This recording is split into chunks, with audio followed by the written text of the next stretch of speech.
Good morning. पिछली class में हमने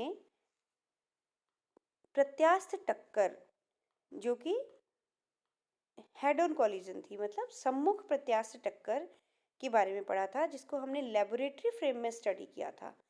लैब फ्रेम में इलास्टिक हेड ऑन कॉलिजन पढ़ा था। आज हम उसी कॉलिजन को सेंटर ऑफ मास फ्रेम में देखेंगे। द्रव्यमान केंद्र निर्देश तंत्र में दो कणों की सम्मुख प्रत्यास्थ टक्कर का अध्ययन करेंगे।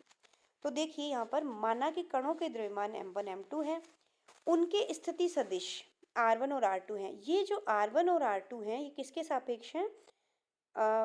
लैब फ्रेम के सापेक्ष मान सकते हैं या मूल बिंदु के सापेक्ष भी हम कह सकते हैं। द्रव्यमान केंद्र का स्थिति सदिश कैपिटल RCM है। तो RCM की वैल्यू हम पहले ही निकाल चुके हैं, m1 r1 plus m2 r2 upon m1 plus m2 होती है। Velocity of centre of mass that is equivalent to D RCM upon dt, ये होती है m1 u1 plus m2 u2 upon m1 plus m2। u1 और u2 पिंडों के collision से पूर्व, टक्कर से पूर्व वेग हैं। इसे हमने इक्वेशन नंबर 2 कह दिया। सेंटर ऑफ मास निर्देश तंत्र के सापेक्ष कण m1 का टक्कर से पूर्व वेग। तो देखिए, टक्कर से पहले सेंटर ऑफ मास फ्रेम के सापेक्ष कण m1 का, है ना, m1 का टक्कर से पूर्व वेग देख रहे हैं हम। किस में देख रहे हैं? ये सेंटर ऑफ मास फ्रेम में। जो u1 और u2 हैं वो है लैब फ्रेम के सापेक्ष, या हम इसे ओरिजिन के सापेक्ष भी कह सकते हैं। तो लैब फ्रेम के सापेक्ष तो हमें पता है, लेकिन सेंटर ऑफ मास फ्रेम के सापेक्ष क्या होंगे? तो देखिए यहाँ ब्रैकेट में साइड राइट हैंड साइड में जो हमने स्पेसिफिकेशन दिया है, इसका एक्सप्लेनेशन। सो देखिए आर आई इक्वल्स टू क्या होता है? आर आई इक्वल्स टू होता है R I prime plus R C M. And what is R I? R I है ith कण का स्थिति सदिश मूल बिंदु के सापेक्ष। आर आई प्राइम है ith कण का स्थिति सदिश द्रव्यमान केंद्र के सापेक्ष। और RCM है द्रव्यमान केंद्र का स्थिति सदिश।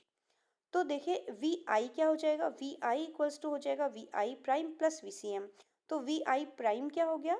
That is equal to VI minus VCM। तो यही फॉर्मूला हमने यहाँ यूज किया है।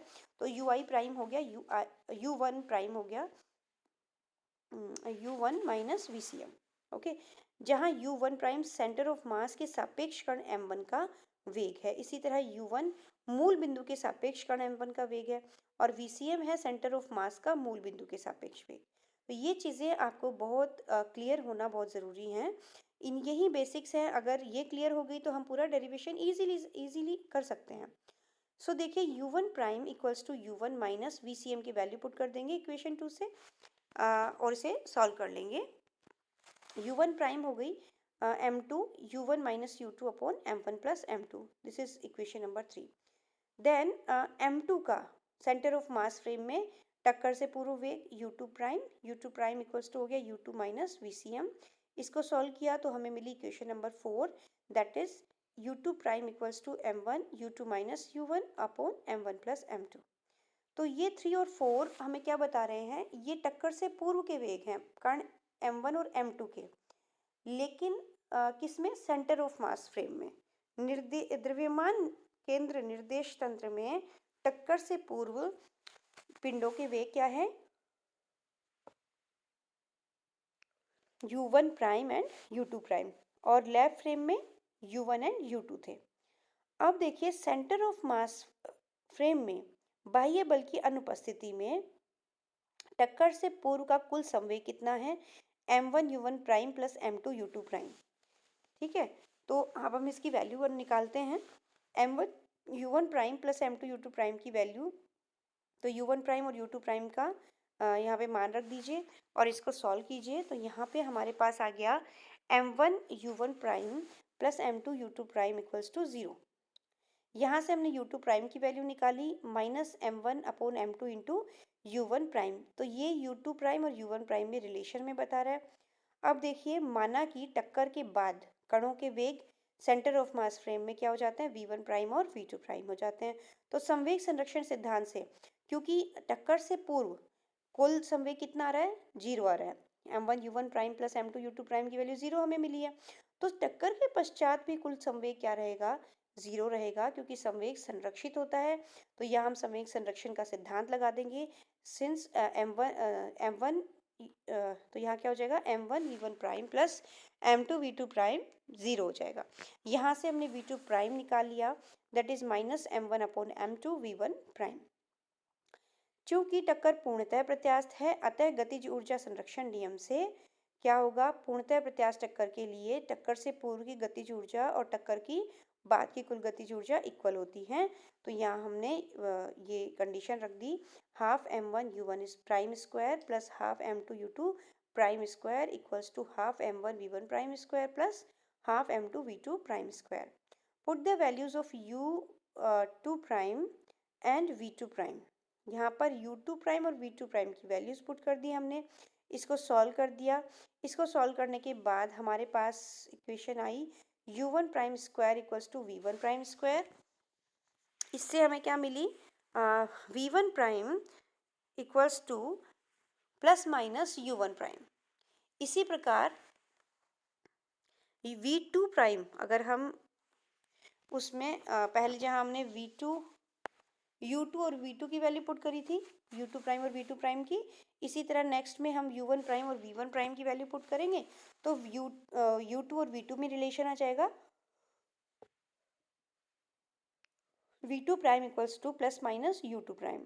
अब देखिए, if v1 prime equals to u1 कहते हैं positive and v2 prime equals to positive u2 prime कहते हैं, तो ये हमें क्या बता रहा है कि सेम ही वेग बता रहा है, टक्कर से पूर्व की स्थिति बता रहा है। क्योंकि अगर टक्कर के बाद भी पहले पिंड का वेग v1 ही रहे, सेम वेग रहे, तो ये पॉसिबल नहीं है।